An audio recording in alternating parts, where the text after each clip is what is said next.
So, andito tayo sa Stamford Residences in McKinley Hill to check a new foreclosed condo unit. But before that, please subscribe to our YouTube channel. So, let's go and check this out. So, check natin to.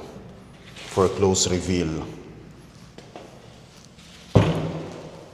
So, this is the unit.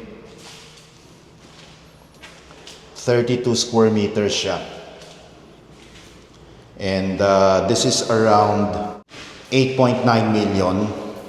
And it comes with 2 parking slots. Magkatabi po yung parking dito sa basement 1. So, kitchen niya. Over and under cabinets.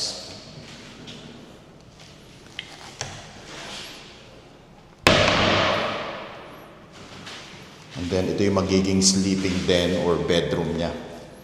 It looks like hindi siya nagamit ng previous owner.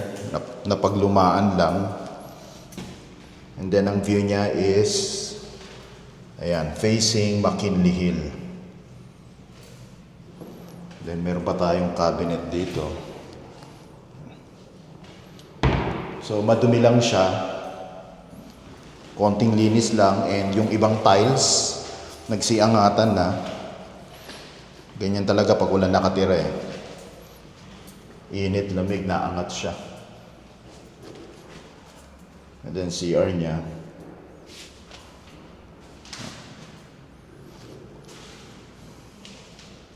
So this is for bidding. And starting bid price is around 8.9 million or around 200,000 per square meter.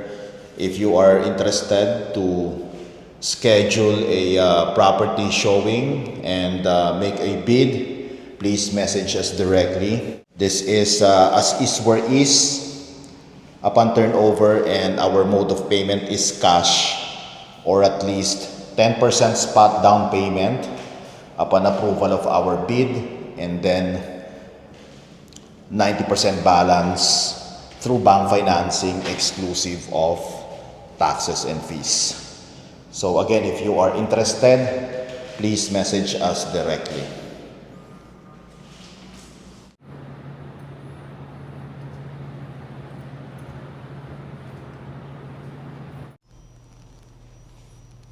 Gym nila.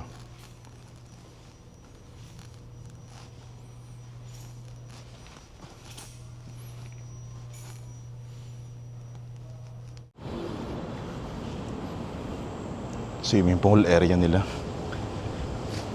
dito sa rooftop.